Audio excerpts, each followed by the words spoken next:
Assalamualaikum warahmatullahi wabarakatuh. Perkenalkan, nama saya Angger Fitra Ramadan, beralamat Pasaman, Sumatera Barat, Program Studi Perencanaan Wilayah dan Kota. Baiklah, untuk yang pertama kita akan bersama kedua teman kita untuk membahas PMB ITERA. Assalamualaikum warahmatullahi wabarakatuh. Perkenalkan, nama saya Lulu Zakia, saya dari Program Studi Farmasi berasal dari Tanggamus. Perkenalkan, nama saya Renul Tampu Bolon. Saya beralamatkan di Kabupaten Simalungun, Sumatera Utara. Saya program studinya Perencanaan Wilayah dan Kota. Nah, mari kita langsung ke pembahasan pengenalan lebih dalam tentang PMB. Oke, jadi sebenarnya apa sih PMB itu? Jadi PMB itu sebuah sistem yang dapat digunakan oleh calon mahasiswa untuk melakukan pendaftaran masuk perguruan tinggi dengan mengisi data-data pribadi dan mengunggah berkas yang dibutuhkan, serta mengetahui informasi terkait pendaftaran masuk dan sekilas info kampus. Jadi tujuan PMB itu adalah untuk sarana pendaftaran calon mahasiswa ya? Nah, jadi tujuannya adalah untuk memilih calon mahasiswa baru yang memiliki latar belakang kemampuan akademik yang memadai agar dapat mengikuti pendidikan sesuai dengan kompetensinya dengan tepat waktu. Apakah fungsi penyelenggaraan PMB? Yaitu menyelenggarakan pendidikan akademik dan dapat menyelenggarakan pendidikan vokasi dalam sejumlah rumpun ilmu pengetahuan dan atau teknologi tertentu. Lalu bagaimana peran PMB terhadap mahasiswa? Nah, jadi berbicara dengan peran PMB terhadap mahasiswa, PMB itu bertanggung jawab terhadap pelaksanaan dan pengembangan program penerimaan mahasiswa baru. Apa saja wewenang yang dapat dilakukan PMB? PMB memiliki wewenang dalam proses perlengkapan data yang dibutuhkan calon mahasiswa baru untuk masuk ke perkuliahan. Apabila ada masalah dalam berkas, maka PMB yang akan menindaklanjuti masalah tersebut. Nah, bisa diberitahu nggak di mana lokasi PMB di ITERA buat teman-teman kita nanti yang akan melanjutkan studi ITERA? Jadi lokasi PMB itu sendiri yaitu pada di ruang PMB, Gedung E Institut Teknologi Sumatera, Jalan Terusan Ria Cudu, Desa Wahui, Lampung Selatan, dan Provinsi Lampung. Perkenalkan, nama aku Edward Gabriel Ricardo Silitonga. Aku berasal dari Teknik Kimia Angkatan 2021. Baik, terima kasih atas penjelasan dari teman-teman. Selanjutnya kita akan membahas tentang LTPB ITERA. Assalamualaikum warahmatullahi wabarakatuh. Sebelumnya perkenalkan, nama saya Arlina Suryadinur dari Program Studi Geomatika. Assalamualaikum warahmatullahi wabarakatuh. Sebelumnya perkenalkan, nama saya Sabina Rizky Audrey dari Prodi Teknik Kimia. Mari langsung ke pembahasan dari pertanyaannya. Nah, apa sih LTPB itu? Jadi LTPB itu adalah lembaga tahap persiapan bersama. Nah, lembaga ini yang menyelenggarakan suatu kegiatan pembinaan akademik, layanan administrasi maupun karakter mahasiswa tingkat 1 ITERA dalam rangka menghantarkan kesiapan mahasiswa dari tahap persiapan bersama menuju program studi masing-masing. Sekarang tujuan LTPB itu untuk apa sih? Tujuan TPB adalah proses pembekalan yang diberikan kepada mahasiswa-mahasiswi baru di tahun pertama masa studi sebagai persiapan memasuki program studi masing-masing. Dan dalam TPB ini, mahasiswa diperkuat pengetahuan dan penguasaan dalam mata kuliah dasar antara lain. Yang pertama, memperkokoh pengetahuan tentang materi ilmu dasar. Yang kedua, membentuk kemampuan umum guna menopang pendidikan selanjutnya di tingkat program studi. Dan yang ketiga, membina sikap ilmiah dan kebiasaan belajar yang baik di perguruan tinggi. Selain tujuan, tentu LTPB itu memiliki fungsi. Nah, fungsi LTPB itu untuk apa ya? Jadi dengan adanya fungsi TPB bagi mahasiswa dan mahasiswi diperkuat lebih ke dalam pengetahuan dan penguasaan ya. Contohnya untuk menyamaratakan pemahaman dan pengetahuan dasar mahasiswa ITERA yang datang dari berbagai sekolah menengah atas, kota dan daerah di seluruh Indonesia. Dan menghindari adanya kultur shock nih di dunia perkuliahan, serta lebih siap memasuki pendidikan program studi yang diminati mahasiswa.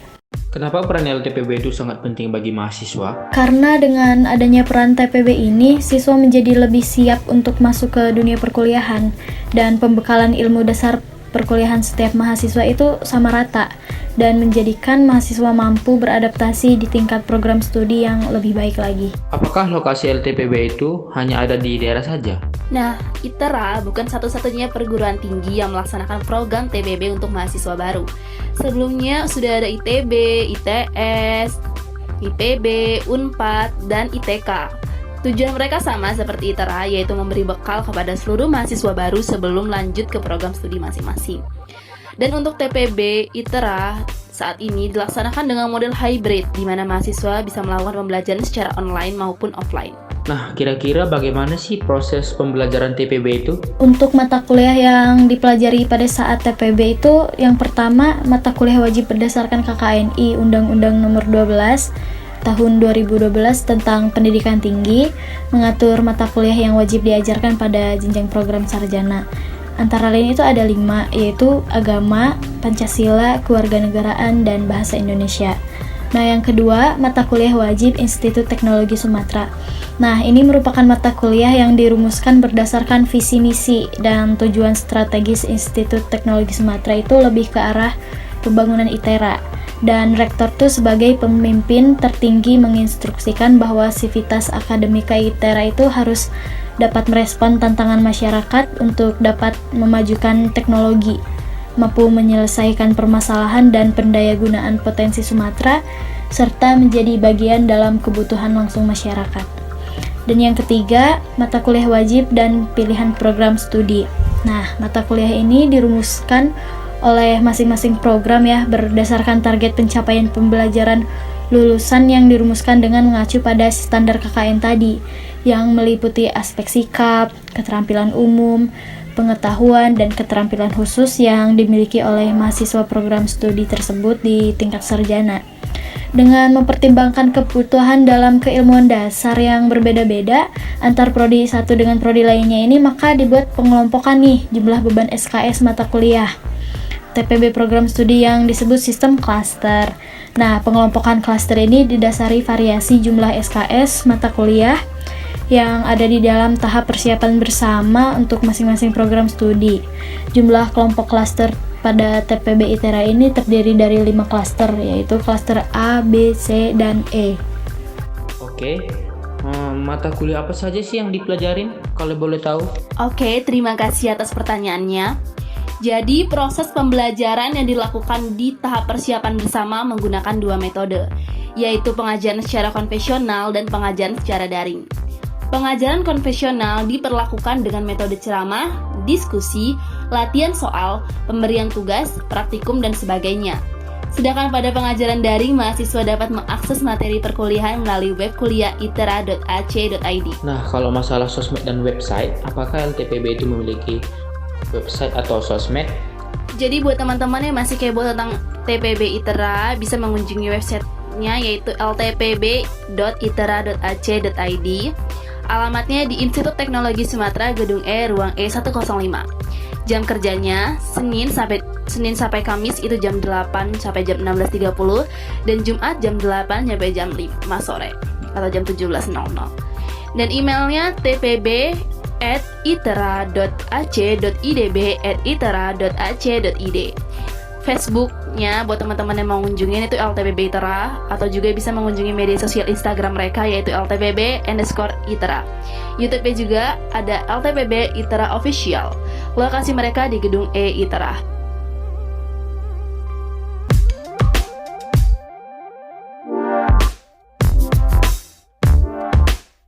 Oke, terima kasih. Selanjutnya kita akan membahas kepegawaian ITERA. Assalamualaikum warahmatullahi wabarakatuh. Halo, perkenalkan, nama saya Lulu Zakia. Saya dari program studi farmasi, berasal dari Tanggamus. Perkenalkan, nama saya Melinda Panjaitan, beralamatkan Toba Samosir, Sumatera Utara, program studi kimia. Mari kita langsung pembahasan pengenalan lebih dalam tentang kepegawaian.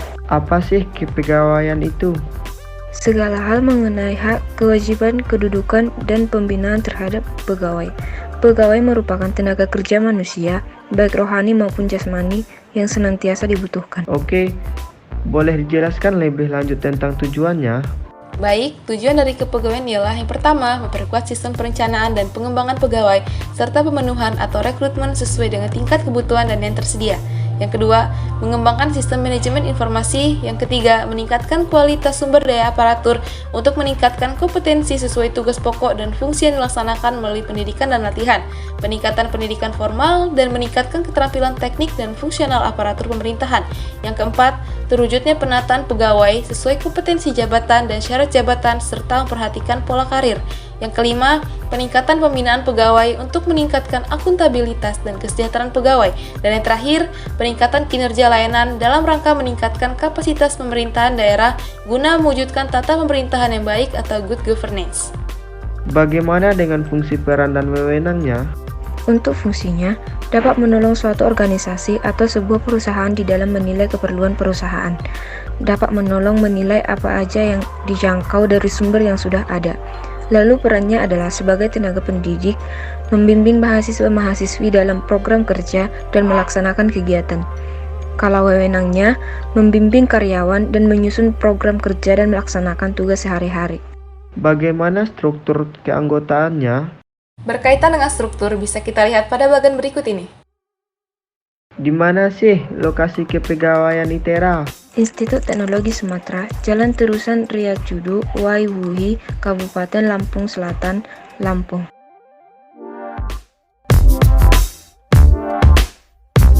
Oke, terima kasih. Selanjutnya kita akan membahas tentang konseling ITERA. Halo semua, perkenalkan, nama saya Renul Tampu Bolon.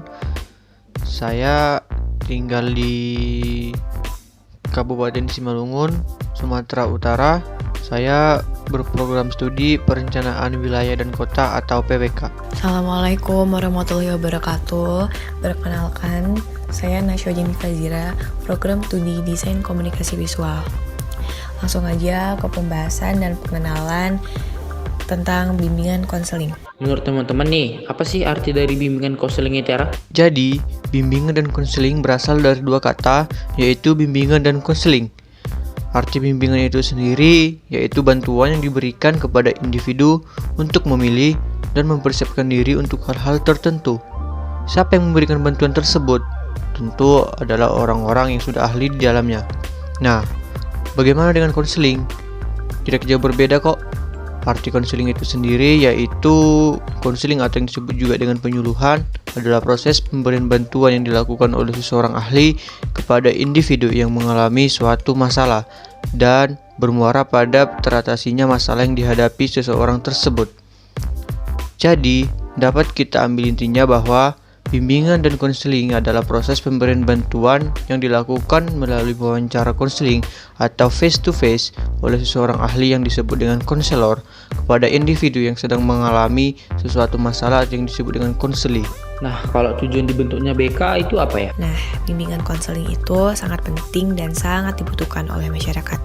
Beberapa tujuan dibentuknya bimbingan konseling adalah memberikan pelayanan konsultasi kepada seluruh mahasiswa Institut Teknologi Sumatera, membantu mahasiswa dalam mencapai cita-cita, memotivasi mahasiswa untuk menjaga semangatnya dalam menyelesaikan perkuliahan tepat waktu, meningkatkan angka partisipasi di perkuliahan, dan menekan penghentian studi kepada mahasiswa dropout.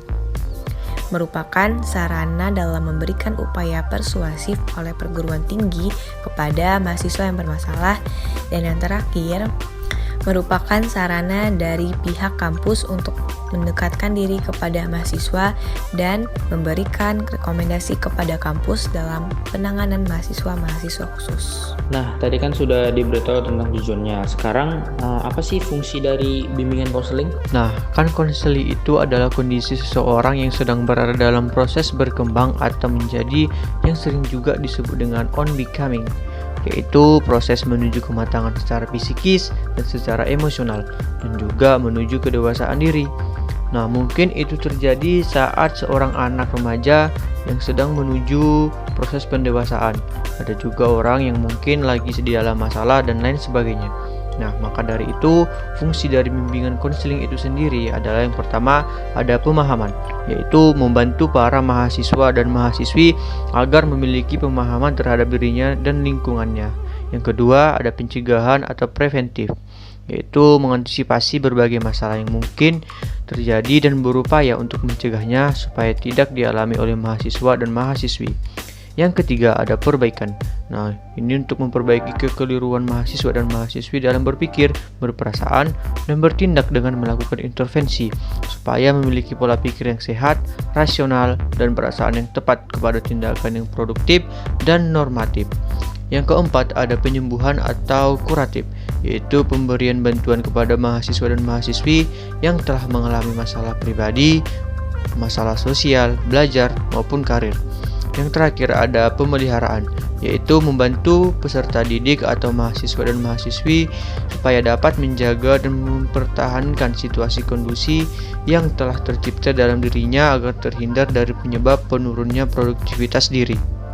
Nah, selain kita tahu apa itu bimbingan konseling, peran bimbingan konseling itu untuk apa saja sih? Baik, yang pasti bimbingan dan konseling itu sendiri berperan untuk membantu para mahasiswa dan mahasiswi untuk menyelesaikan masalah yang berkaitan dengan psikis dan sosial mereka. Apakah konseling memiliki jenis-jenis pelayanannya? Oke, jadi untuk konseling itu ada 4 jenis pelayanan. Yang pertama ada layanan dasar. Jadi layanan dasar itu adalah upaya dalam meningkatkan kompetensi interpersonal mahasiswa, yaitu dengan memberikan layanan dasar yang diselenggarakan melalui bimbingan individu dan bimbingan kelompok. Yang kedua, ada layanan responsif, yaitu layanan responsif pemberian bantuan kepada mahasiswa yang mengalami masalah dalam kompetensi interpersonal dan memerlukan pertolongan dengan segera. Layanan responsif dapat berupa konseling individual secara langsung tatap muka atau konseling melalui surat yaitu via email dan juga bisa melalui konseling kelompok. Dan untuk yang ketiga ada layanan non-akademik yaitu yang meliputi pelatihan organisasi dan kepemimpinan yang mencakup materi kepemimpinan, kemampuan berkomunikasi, manajemen waktu dan stres, pelatihan berpikir kritis, latihan untuk menyelesaikan masalah pribadi, memotivasi pencapaian target atau cita-cita dan sebagainya. Dan untuk yang terakhir, itu ada dukungan sistem, yaitu yang berupa pengembangan kompetensi interpersonal yang membutuhkan adanya kolaborasi psikologi, tenaga BK, serta monitoring dari dosen wali dan dosen pembimbing akademik dengan bertukar informasi terkait peserta didik. Sekarang di mana kita bisa menemukan bimbingan konseling tersebut? Nah, bimbingan dan konseling sudah ada di mana-mana kok. Bahkan di setiap sekolah dan perguruan tinggi sudah menyediakan bimbingan dan konseling. Contohnya kampus kita, kampus ITERA.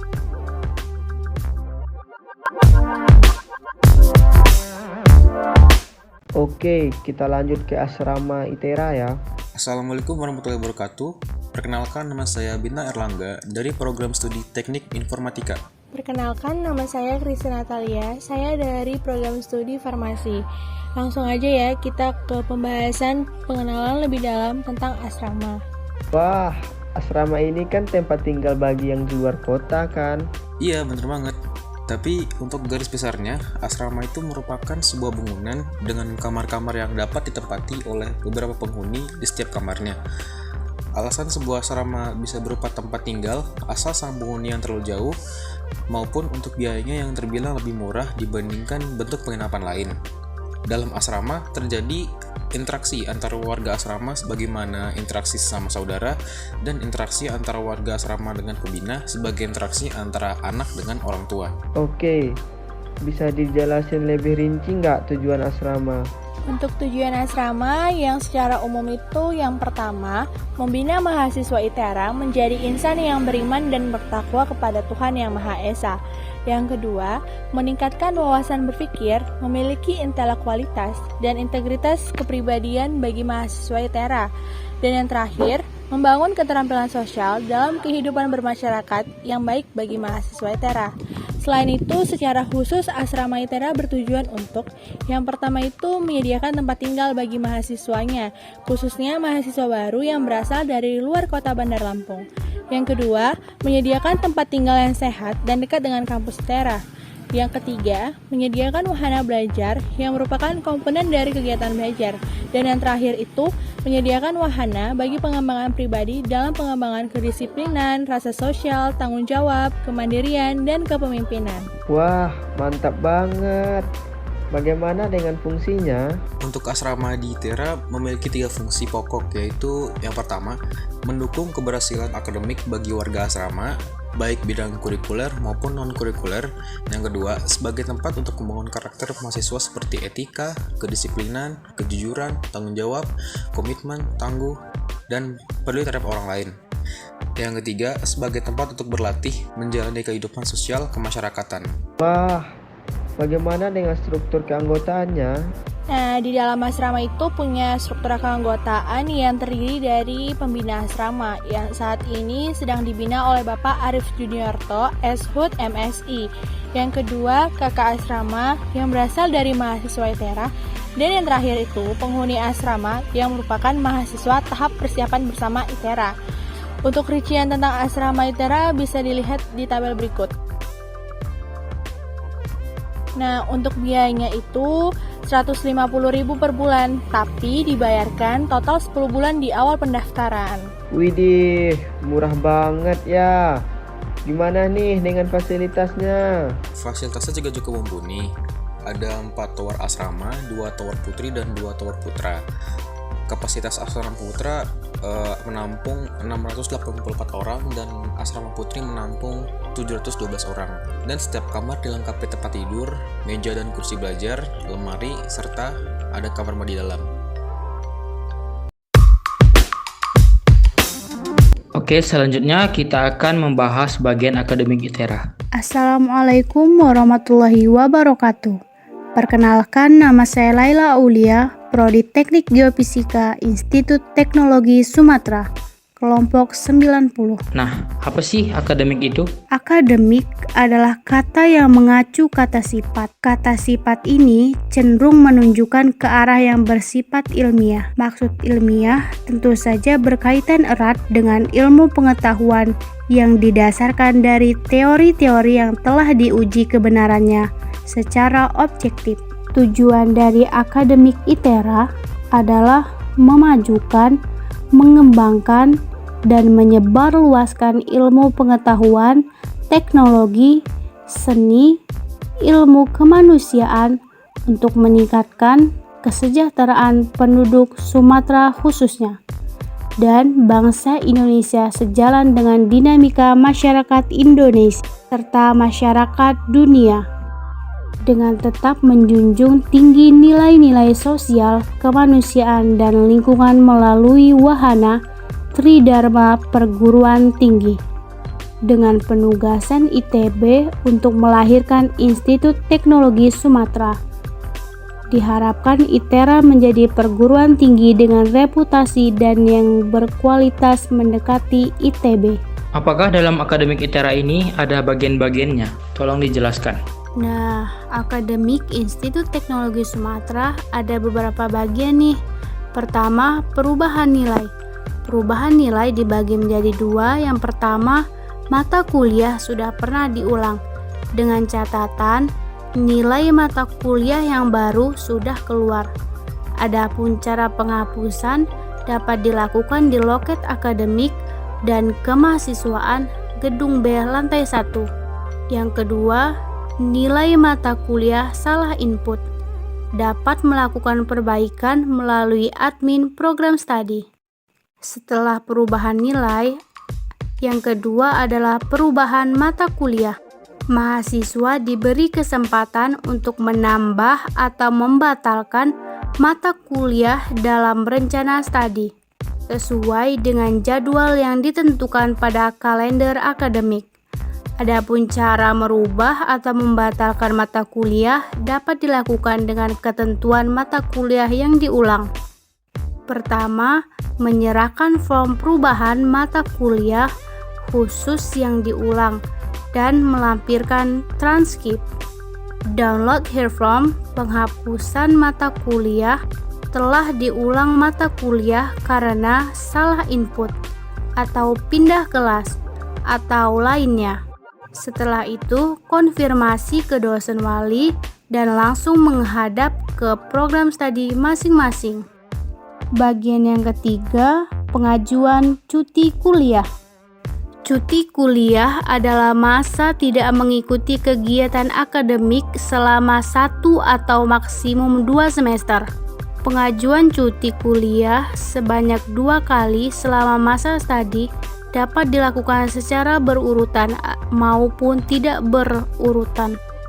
Baik dilakukan secara berurutan ataupun tidak berurutan, mahasiswa harus tetap mengajukan kembali permohonan cuti kuliah pada setiap awal semester. Batas akhir pengajuan cuti kuliah merujuk pada kalender akademik yang berlaku. Ketentuan cuti kuliah. Peraturan mengenai cuti kuliah dapat dilihat pada bab 7 bagian kedua buku Peraturan Akademik dan Kemahasiswaan tahun 2020. Berikut adalah poin-poin yang tercantum dalam pasal 38. Pertama, mahasiswa program sarjana dengan alasan yang kuat, yang ditunjukkan dengan bukti-bukti tertulis, dapat mengajukan cuti kuliah maksimum 2 semester. Mahasiswa program sarjana yang ingin cuti kuliah pada suatu semester tertentu karena suatu alasan yang kuat harus tetap berstatus sebagai mahasiswa dengan mengambil beban 0 SKS, serta harus memenuhi persyaratan berikut. Pertama, mengajukan permohonan tertulis kepada Wakil Rektor Bidang Akademik dengan persetujuan Ketua Jurusan terkait dan diketahui oleh Koordinator Program Studi serta Wali Akademik. Kedua, mendapatkan izin tertulis dari Wakil Rektor Bidang Akademik didapatkan setelah mahasiswa telah mengajukan poin 1. Ketiga, dalam hal mahasiswa sedang cuti, dibebaskan dari kewajiban membayar UKT. Keempat, cuti kuliah tidak mengubah ketentuan batas waktu studi. Prosedur cuti kuliah. Pertama, mahasiswa yang ingin mendaftar cuti dapat mengunduh formulir permohonan cuti di link berikut ini. Kedua, mahasiswa mengajukan permohonan cuti dengan melengkapi persyaratan yang ditentukan ke bagian akademik dan kemahasiswaan. Ketiga, bagian akademik dan kemahasiswaan memverifikasi dan kemudian membuatkan surat keterangan cuti kuliah. 4. Mahasiswa mengambil surat keterangan cuti yang telah ditandatangani oleh Wakil Rektor Bidang Akademik di Subbek. 5. Mahasiswa melapor ke Subbek, Keuangan, dan BMN agar dibebaskan dari kewajiban membayar UKT.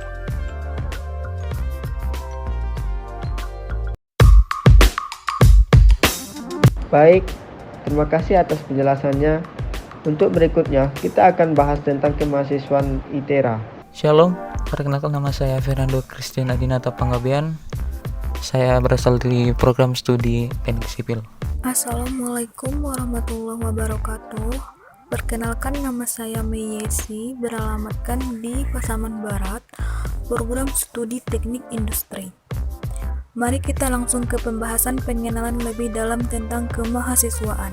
Oke, pertama-tama apa sih kemahasiswaan ITERA itu? Kemahasiswaan Institut Teknologi Sumatera itu sendiri adalah segala sesuatu yang dilakukan mahasiswa, baik itu kajian mempersiapkan suatu pengembangan masyarakat, hingga eksperimen yang terkait dengan aktivitas kampus. Dengan kata lain, arti kata kemahasiswaan bagi Institut Teknologi Sumatera sendiri adalah sebagai selak-beluk mahasiswa yang bersangkutan, baik dari sisi akademis maupun non-akademis. Oh, gitu ya. Lalu tujuan kemahasiswaan ITERA apa nih? Tujuan adanya kemahasiswaan ini ialah dapat menampung aspirasi, inisiasi, atau gagasan-gagasan positif dan kreatif melalui berbagai kegiatan yang relevan dengan tujuan pendidikan nasional serta visi dan misi dari Institut Teknologi Sumatera. Selanjutnya, apa fungsi dan tujuan kemahasiswaan ITERA? Terdapat 3 fungsi mahasiswa atau kemahasiswaan. Yang pertama, sebagai social control. Mahasiswa dengan pendidikannya memiliki kemampuan intelektual, kepekaan sosial, serta sikap kritisnya. Kelak diharapkan mahasiswa mampu menjadi pengontrol sebuah kehidupan sosial dalam masyarakat dengan cara memberikan saran, kritik, dan juga solusi untuk permasalahan sosial masyarakat maupun permasalahan bangsa. Yang kedua, sebagai agent of change. Mahasiswa tidak hanya menjadi penggagas perubahan, tetapi sebagai objek atau pelaku dalam perubahan. Perubahan yang dimaksud yakni perubahan ke arah yang positif, serta tidak menghilangkan jati dirinya sebagai mahasiswa dan juga sebagai bangsa Indonesia. Yang ketiga, sebagai Iron Stock. Mahasiswa sebagai Iron Stock atau penerus bangsa. Pelajar tingkat tinggi juga memiliki peran sebagai generasi penerus bangsa. Sangat diharapkan mempunyai kemampuan, keterampilan, serta akhlak yang mulia untuk dapat menjadi calon pemimpin yang siap pakai. Mahasiswa sebagai Iron Stock merupakan seorang calon pemimpin bangsa masa depan yang kelak akan menggantikan generasi yang telah ada. Jadi tidak cukup jika hanya dengan memupuk ilmu yang spesifik saja. Perlu pula adanya soft skill seperti leadership, kemampuan memposisikan diri, serta sensitivitas yang tinggi. Sedangkan kalau perannya, terdapat 3 peran mahasiswa atau kemahasiswaan. Pertama, peranan moral. Seperti yang kita tahu, dunia kampus merupakan dunia di mana setiap mahasiswa dengan bebas memilih kehidupan yang mereka mau. Disinilah dituntut suatu tanggung jawab moral terhadap diri masing-masing sebagai individu untuk dapat menjalankan kehidupan yang bertanggung jawab serta sesuai dengan moral yang hidup dalam masyarakat. Peranan yang kedua, peranan sosial. Selain tanggung jawab individu, mahasiswa juga memiliki peranan sosial, yaitu bahwa keberadaan dan segala perbuatannya tidak hanya bermanfaat untuk dirinya sendiri, tetapi juga harus membawa manfaat bagi lingkungan sekitarnya. Ketiga, peranan intelektual. Mahasiswa sebagai orang yang disebut-sebut sebagai insan intelek haruslah dapat mewujudkan status tersebut dalam ranah kehidupan nyata. Dalam arti, menyadari betul bahwa fungsi dasar mahasiswa adalah bergelut dengan ilmu pengetahuan dan memberikan perubahan yang lebih baik dengan intelektualitas yang ia miliki selama menjalani pendidikan. Wah, sangat membantu sekali ya. Oke, bisa dikasih tahu nggak nih lokasi kemahasiswaan ITERA? Lokasinya bertempat di Gedung B Institut Teknologi Sumatera. Dan untuk struktur kelembagaannya bisa dilihat di bagian berikut.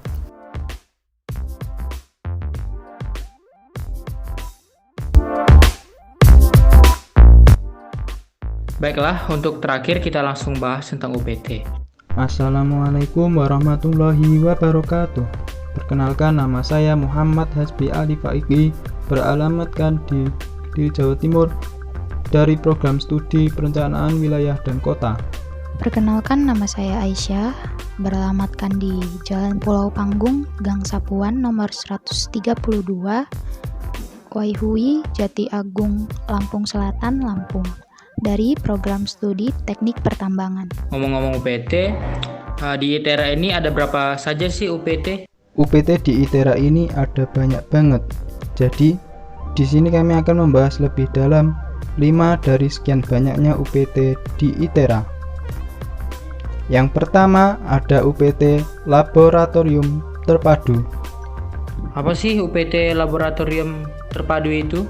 UPT Laboratorium Terpadu merupakan lembaga yang bersifat mandiri bertugas melaksanakan pengelolaan laboratorium yang diresmikan pada tanggal 2 Januari 2018 dan telah memiliki 13 laboratorium yang menempati gedung Labtek 1, 2, dan 3. Fungsi UPT ini untuk apa? UPT Laboratorium Terpadu berfungsi untuk mengelola dan mengembangkan laboratorium terpadu ini sehingga dapat menunjang penelitian maupun pembelajaran sivitas akademika sehingga meningkatkan mutu pendidikan dan riset di ITERA yang berguna untuk kemajuan Sumatera dan Indonesia di bidang ilmu pengetahuan dan teknologi. Apa wewenang UPT Laboratorium Terpadu tersebut? UPT Laboratorium Terpadu memiliki wewenang dalam pengelolaan layanan peminjaman peralatan laboratorium dan ruang laboratorium oleh mahasiswa, dosen maupun pihak eksternal. Coba sebutin apa sih visi misinya? Visinya adalah menjadi pusat layanan laboratorium yang unggul, profesional, dan terkemuka dalam rangka melaksanakan tridharma perguruan tinggi serta menjadi rujukan perihal pengujian dan kalibrasi alat laboratorium yang berstandar ISO 17025-2017. Dan misinya menyediakan layanan laboratorium pendidikan dan riset yang unggul dan berkontribusi pada pemberdayaan potensi yang ada di wilayah Sumatera khususnya dan Indonesia serta dunia melalui keunggulan laboratorium pendidikan dan riset terpadu. Nah, untuk lokasi nih, alamat UPT Lab ITERA itu ada di mana ya? Alamat UPT Laboratorium Terpadu berada di Gedung Labtek 2 Lantai 3 ITERA, Jalan Terusan Ria Kudu, Waihui, Kecamatan Jati Agung, Lampung Selatan. Yang kedua ada UPT Perpustakaan. Apa UPT Perpustakaan itu? UPT Perpustakaan adalah lembaga independen yang berada di lingkungan ITERA yang melaksanakan pengelolaan perpustakaan. Apa fungsi dari UPT Perpustakaan itu? Fungsinya sebagai penyedia prasarana layanan informasi dan literasi untuk menunjang kegiatan sivitas akademika ITERA. Dan apakah visi dan misinya? Visi UPT Perpustakaan adalah menjadi perpustakaan yang unggul dan mandiri sebagai sumber informasi untuk mendukung pelaksanaan Tridharma perguruan tinggi bagi sivitas akademika ITERA. Dan untuk misinya antara lain, pertama, mengumpulkan, mengorganisasi, mendistribusikan informasi terkini sebagai bahan rujukan bagi sivitas akademika ITERA. Kedua, meningkatkan mutu layanan, prasarana teknologi, informasi sebagai sumber pembelajaran bagi sivitas akademika ITERA. Ketiga, menjadi sarana penunjang kegiatan untuk meningkatkan kreativitas dan pengembangan diri sivitas akademika ITERA. Dan yang terakhir, menjalin kerjasama dengan berbagai institusi untuk memperoleh informasi yang dibutuhkan oleh sivitas akademika ITERA. Struktur organisasi di UPT Perpustakaan ini seperti apa ya? Kepala UPT Perpustakaan ITERA adalah Bapak Oki Fajar Mariana. Dan untuk pustakawannya ada 5 orang, yaitu Bapak Adi Putra Wijaya, Ibu Fikrisya Aryani Iskandar, Ibu Amelia Yusnita, Ibu Dwi Indriani, dan Ibu Rostik Utari. Untuk administrasi dikelola oleh Bapak Ridho Febri Ramadan dan IT supportnya adalah Bapak Muhammad Aditya Pratama. BDW, lokasinya ada di mana? Untuk perpustakaan GKU 1 berada di lantai 3. Perpustakaan GKU ini menyediakan layanan sirkulasi bagi pengunjung untuk buku-buku yang dapat dipinjam. Yang kedua, perpustakaan Gedung E lantai 2. Perpustakaan Gedung E ini menyediakan layanan referensi dan menyediakan koleksi baca di tempat seperti koleksi skripsi, laporan, dan lain-lain. Nah, yang ketiga ada UPT Kebun Raya ITERA. Wah, apa itu Kebun Raya ITERA? UPT Kebun Raya ITERA adalah lembaga di ITERA yang mengelola kebun raya yang berfungsi sebagai konservasi, penelitian, dan pendidikan mengenai tanaman lokal Sumatera. Apa visi misi Kebun Raya ITERA? Visi Kebun Raya Institut Teknologi Sumatera adalah menjadi kebun raya terkemuka di dunia dalam bidang konservasi, penelitian, dan pendidikan berbasis tumbuhan pamah Sumatera untuk pemanfaatan yang berkelanjutan. Misi dalam rangka mencapai visi yang telah ditetapkan, maka Kebun Raya ITERA menetapkan misinya sebagai berikut. Yang pertama, mengimplementasikan pengelolaan kawasan kebun raya, pemeliharaan koleksi tumbuhan dan infrastruktur pendukungnya sesuai dengan Peraturan Kepala LIPI Nomor 10 Tahun 2015 tentang pengelolaan kebun raya. Yang kedua, meningkatkan kuantitas dan koleksi tumbuhan, terutama jenis-jenis lokal, endemik, langka, dan berpotensi dari hutan pamah Sumatera yang beradaptasi dengan baik di lokasi Kebun Raya ITERA. Yang ketiga, menyediakan sarana dan prasarana penelitian di bidang konservasi, domestikasi, reintroduksi tumbuhan langka, dan rehabilitasi lahan, serta botani ekonomi berbasis koleksi tumbuhan yang dimiliki. Yang keempat, mengembangkan pendidikan konservasi untuk meningkatkan tumbuh kembangnya kesadaran sivitas ITERA dan masyarakat dalam pelestarian lingkungan. Yang kelima, menyediakan sarana wisata yang sehat, nyaman, dan bernilai edukatif. Yang keenam, memberikan dampak terhadap peningkatan kualitas lingkungan sekitar kebun raya yang meliputi aspek tata air, keanekaragaman hayati, penyerapan karbon, dan keindahan lanskap kawasan. Yang ketujuh, memperkuat jaringan kerjasama dengan kebun raya dan lembaga konservasi lain di dalam maupun luar negeri. Yang terakhir, memperkuat sistem kelembagaan. Lalu struktur lembaga ini bagaimana ya? Struktur lembaga UPT Kebun Raya ITERA bisa dilihat di bagian berikut ini. Oke, selanjutnya ada UPT TIK nih. Apa sih UPT TIK itu?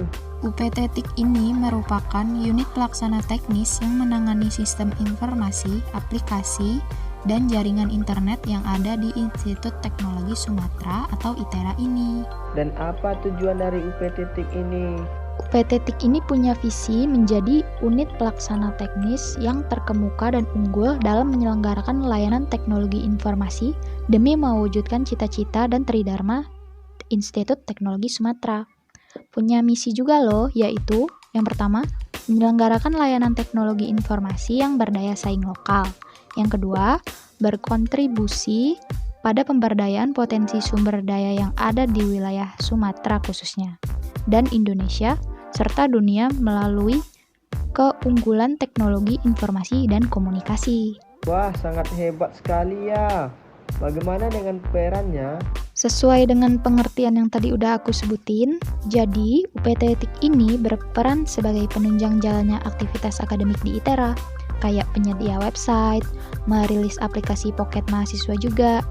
Dan gak cuma mahasiswa aja loh, Pocket untuk dosen dan staf ITERA juga ada. Pokoknya yang berkaitan dengan informasi dan jaringan deh UPT ini yang mengelola.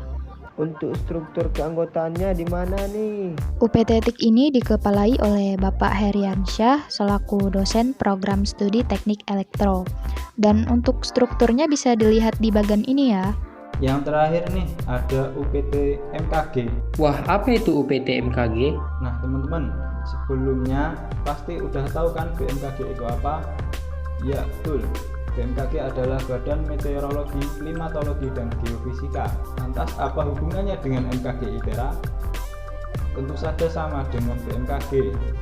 Yang uniknya adalah ITERA punya BMKG-nya sendiri loh, yaitu UPT MKG ini. Seperti namanya, jadi UPT MKG ITERA ini berfungsi untuk pengamatan dan analisa di bidang cuaca, iklim, dan gempa bumi di daerah Lampung ini. Sama kayak BMKG. Kalau perannya, UPT MKG ini yang berperan dalam mengawasi cuaca dan mengawasi iklim di lingkungan ITERA ini, serta pemanfaatan sarana dan prasarana, pendidikan, penelitian, pengembangan di bidang meteorologi, klimatologi, dan geofisika masih terbatas dan masih pada tahap pengembangan secara masif. Rencana pemanfaatan lahan oleh pihak ITERA untuk penempatan peralatan observasi meteorologi, pertukaran data dan informasi meteorologi, meningkatkan kapasitas SDM masih akan dilanjutkan sampai dengan lebih dari 10 tahun ke depan. Nah, yang terakhir apa tujuan UPT ini? Karena Lampung merupakan provinsi yang memiliki potensi bencana yang paling rentan karena bersebelahan dengan Bukit Barisan dan Gunung Anak Krakatau, ITERA sebagai sebuah institusi perguruan tinggi yang ingin mengkaji lebih dalam mengenai potensi bencana yang ada, khususnya Provinsi Lampung, dibentuklah sebuah laboratorium di bawah program studi Sains Atmosfer dan Keplanetan atau biasa kita sebut SAP yang dinamakan UPT MKG ITERA. Untuk lokasinya, kalian bisa datang langsung ke Sekretariat Pusat OAIL dan MKG ITERA di Jalan Terusan Riyacudu, Waihui, Kecamatan Jati Agung, Kabupaten Lampung Selatan, Lampung. Atau bisa juga ke IG-nya di @mkg_ITERA. Dan untuk strukturnya, kalian bisa lihat di bagian berikut ya.